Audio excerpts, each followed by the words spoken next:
আমি অনিমা। আপনারা আমাকে চেনেন মনে হয় এতদিনে। আমি কলকাতার একটি বড় মেডিকেলে ইমার্জেন্সি মেডিকেল অফিসার হিসেবে কর্মরত আছি।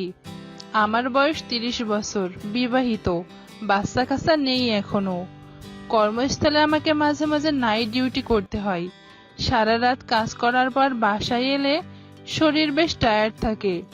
বাসার কাজকর্ম করতে বেশ অসুবিধা হয় একা একা।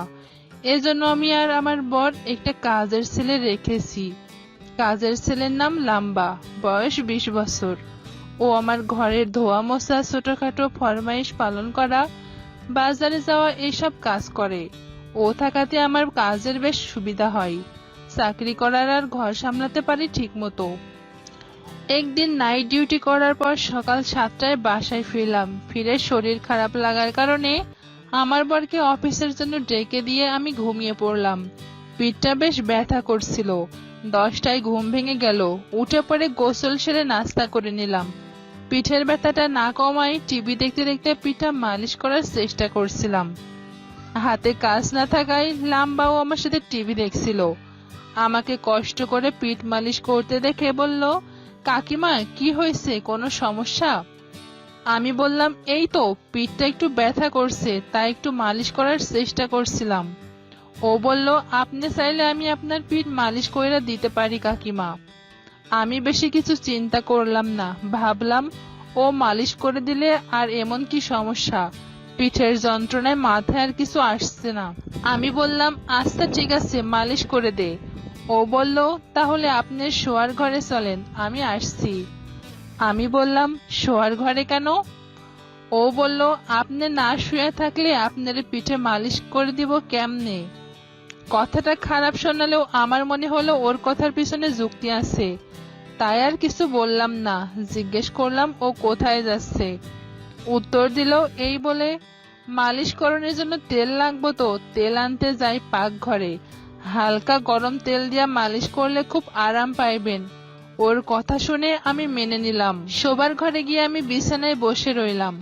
5 মিনিট পর লাম্বা এক বাটি হালকা তেল গরম নিয়ে আমাকে বলল, কাকিমা আপনার জামাটা খুইলা উপর হইয়া শুইয়া পড়েন। এতক্ষণে আমার খেয়াল হলো যে তেল ব্যবহার করলে জামা খুলতে হবে। তারপরও ও তেল যেহেতু নিয়ে এসেছে তাই বাধ্য হয়ে ওকে বাইরে যেতে বলে আমার সালোয়ার আর কামিজটা খুলে ফেললাম।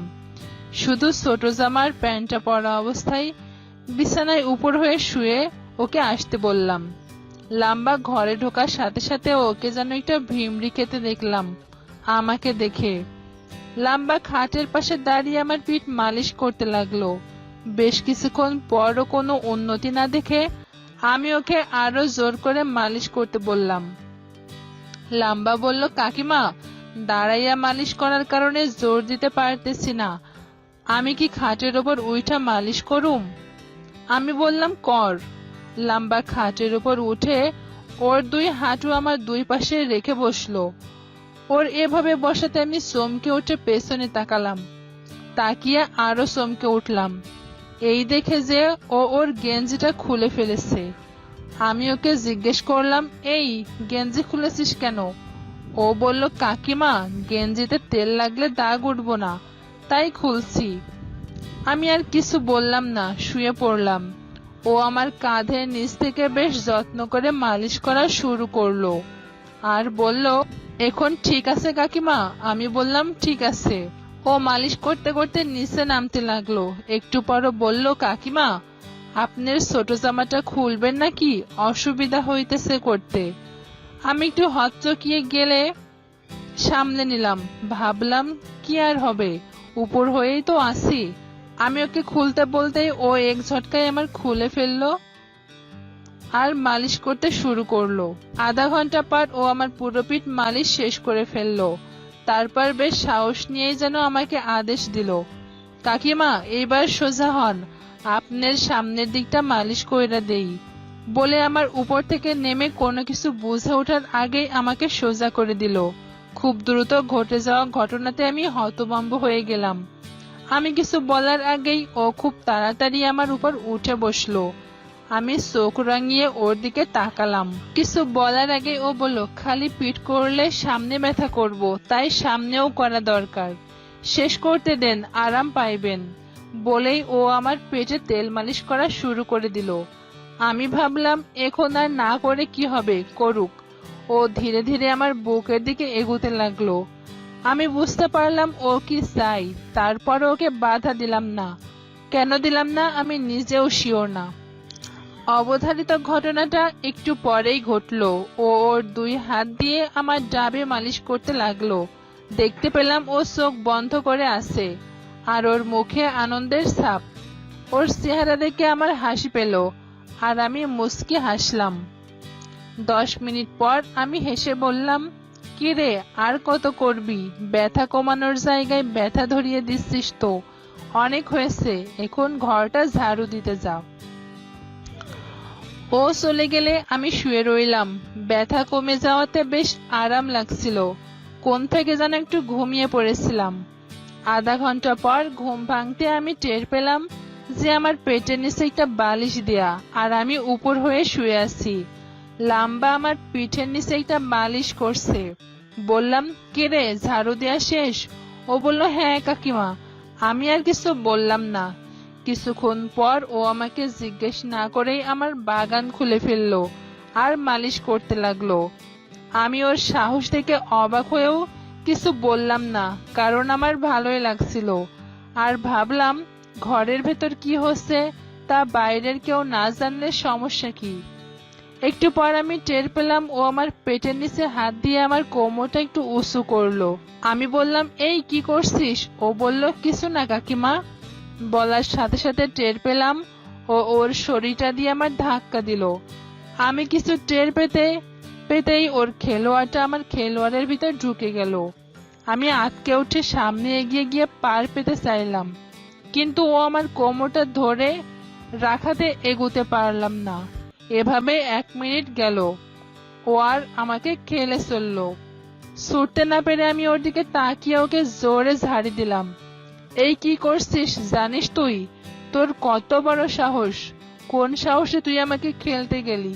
ছাড় আমাকে এই মুহূর্তে, নইলে তোর খবর আছে। ও আমাকে ছেড়ে দিল ঘাবড়ে গিয়ে। আমি ঘুরে ওকে একটা চড় মারলাম প্রচন্ড জোরে, কিন্তু চড় মারার পর আমার খুব খারাপ লাগলো। নিজেকে দোষী লাগতে লাগলো একটা বাচ্চা ছেলেকে মারার জন্য। আমি একটু শান্ত হলাম। আমি ওকে চলে যেতে বললাম, কিন্তু ও গেল না, দাঁড়িয়ে রইলো। বললাম, যাচ্ছিস না কেন? ও তীব্র আকুতি ভরা স্বরে বলল, কাকিমা, আমার এই অবস্থায় বাইর কইরা দিবেন না, দয়া কইরা আমারে শেষ করতে দেন। এমন করবেন না, একটু দয়া করেন। আমি ওর কথা শুনে অবাক হয়ে গেলাম। এত কিছুর পরও আমাকে খেলতে চাই? ওর সাহস দেখে আমি স্তম্ভিত হয়ে গেলাম। আমার মনে হলো এরকম অবস্থায় পুরুষ মানুষ হিতাহিত জ্ঞান শূন্য হয়ে যায়, আর কোনো কিছু মাথায় কাজ করতে চায় না। ও বলতে লাগলো, কাকিমা, একবার যখন করে ফেলেছি বাকিটুকু শেষ করতে দেন, পরে যেই শাস্তি মন চাই দিবেন, এখন দয়া করেন। কিন্তু এখন দয়া করেন। আমার ওর কান্না কান্না ভাব দেখে একটু মায়াই লাগলো। ভাবলাম, একবার যখন করেই ফেলেছে, তখন আরেকবার করলে কি একটা ক্ষতি হবে।